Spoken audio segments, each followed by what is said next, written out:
আপোনালোক জ্ঞাত যে কালি 12 ছেপ্টেম্বৰ তাৰিখে তেজপুৰত ৰাইজৰ দলৰ এক বৰ্ধিত কাৰ্যনিৰ্বাহক অনুষ্ঠিত হৈছিল। এই বৰ্ধিত কাৰ্যনিৰ্বাহকত আমি ৰাইজৰ দলে কেইবাটাও গুৰুত্বপূৰ্ণ সিদ্ধান্ত গ্ৰহণ কৰিছো। বিশেষকৈ বহু প্ৰত্যাশিত বিজেপি আৰু AIADৰ বিৰোধী মিত্ৰজোঁট সন্দৰ্ভত ৰাইজৰ দলে গুৰুত্বপূৰ্ণ প্ৰস্তাৱ গ্ৰহণ কৰে। কিন্তু আমি দেখা পাইছো যে কালি একাংশ সংবাদ মাধ্যমত অলপ বেলেগ ধৰণে খবৰবিলাক প্ৰকাশ পাই আছে। সেইকাৰণে গোটেই বিষয়টো স্পষ্ট কৰি দিবৰ কাৰণে আজি আমাৰ এই সংবাদমেলখন আমি আহ্বান কৰিছো।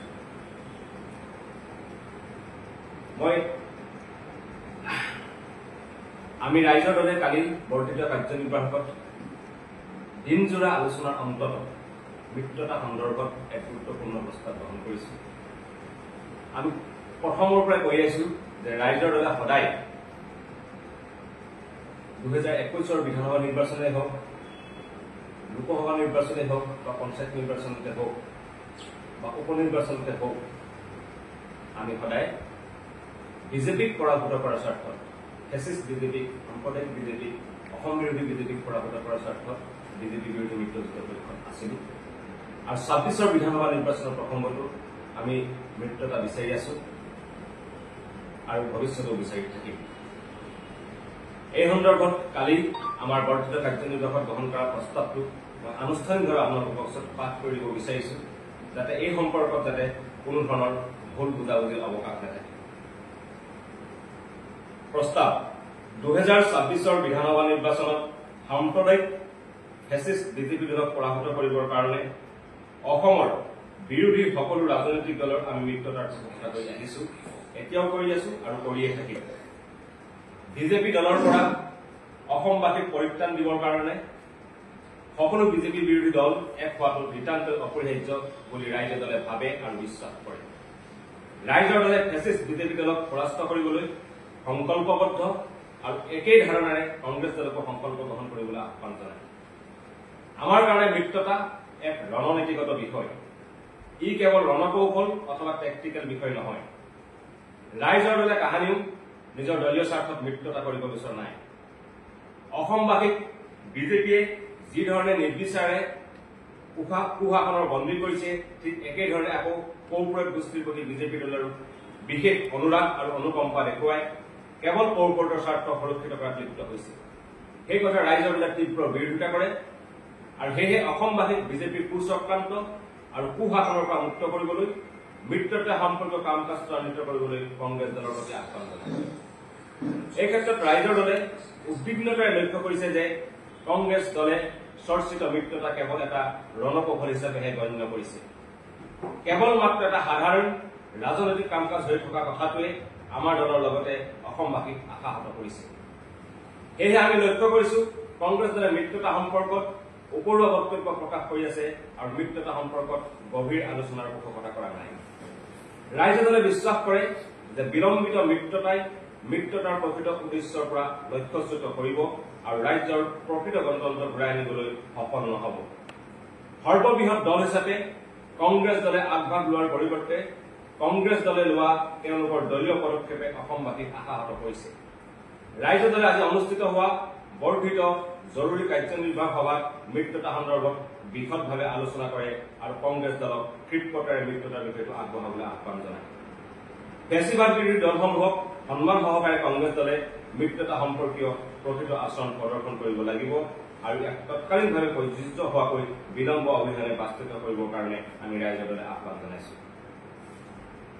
কালি বহু সংবাদ মাধ্যমত প্ৰকাশ পাইছে যে ৰাইজৰ দলে 36টা বিধানসভা সমষ্টিত নিৰ্বাচন খেলিব, ৰাইজৰ দলে মিত্ৰতাৰ পক্ষত নাই।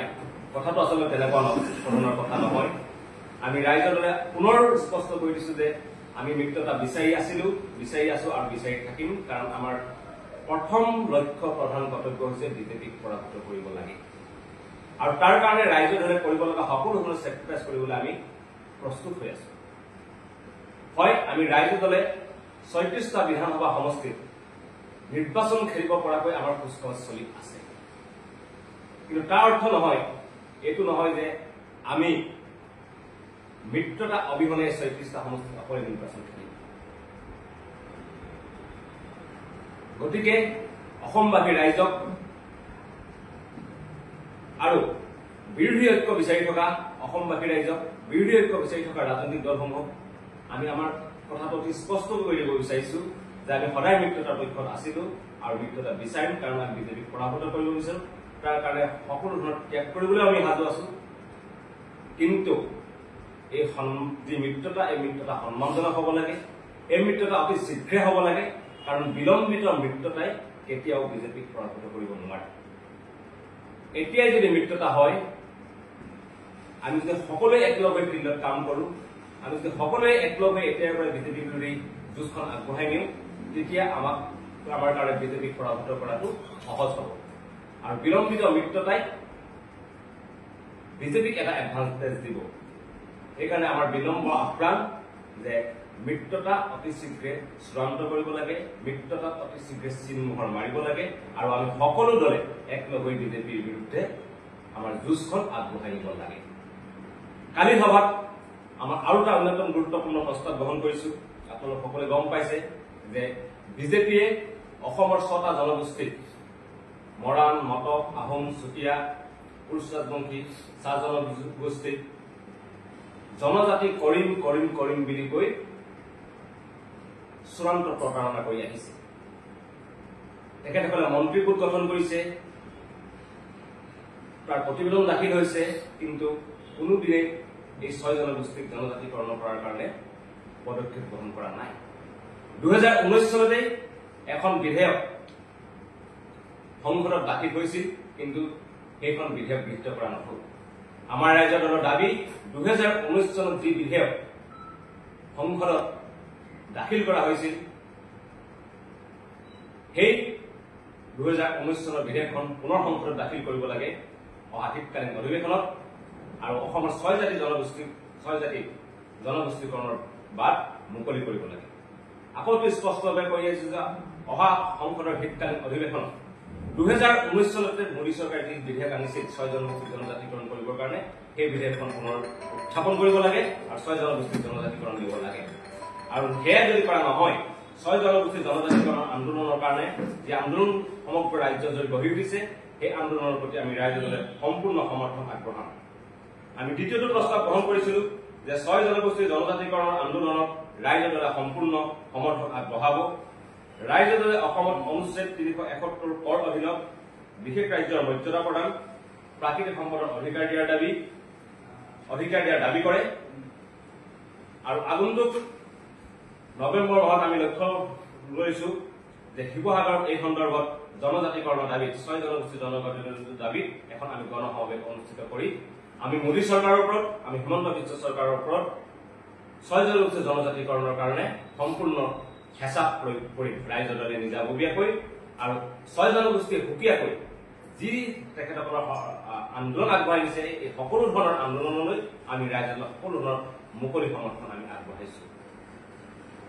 আৰু আমি আশা কৰিম প্ৰধানমন্ত্ৰী মোদী আজি অসম ভ্ৰমণলৈ আহিছে, আহি উপস্থিত হবহি 4:30 বজাত, 4:30 বজাত। তেখেতে কালিলৈকে অসমত থাকিব। আজি আৰু কালিৰ ভিতৰত প্ৰধানমন্ত্ৰী মোদীয়ে অসমত ঘোষণা কৰি থৈ যাব লাগে যে মৰাণ, মটক, আহোম, চুতীয়া, চাহ জনগোষ্ঠী আৰু কোচ ৰাজবংশীক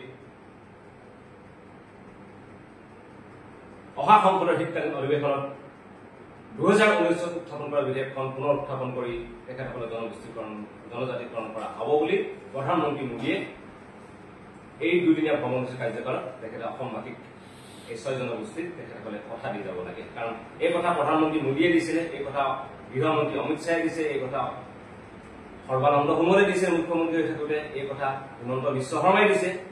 গতিকে তেখেতসকল যদি কথা দি কথা ৰখা মানুহ হয়, প্ৰধানমন্ত্ৰী নৰেন্দ্ৰ মোদী যদি কথা দি কথা ৰখা মানুহ হয়, তেনেহলে অসম ভ্ৰমণৰ এই 2দিনীয়া কাৰ্যসূচীতে তেখেতে 6 জনগোষ্ঠীক জনজাতিকৰণ কৰিম বুলি, অহা সংসদৰ শীতকালীন অধিৱেশনত বিধেয়ক উত্থাপন কৰিম বুলি কথা দি থৈ যাব লাগে।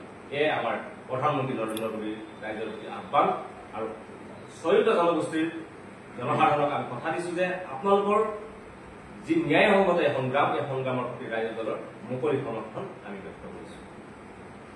ধন্যবাদ। আমাৰ সংবাদমেলৰ মূল বক্তব্য এয়াই আছিল। আমাৰ সংবাদমেলত আপোনালোক কিবা প্ৰশ্ন থাকিলে সুধিব পাৰে। আমাৰ কাৰ্যকৰী সভাপতি ৰমেন বৰঠাকুৰ, সাধাৰণ সম্পাদক চিন্ময় বৰা উপস্থিত আছে। আৰু যদি আপোনালোকৰ সুধিব লগা একো নাই, আমাৰ সংবাদমেল এটা সামৰণি কৰিছোঁ।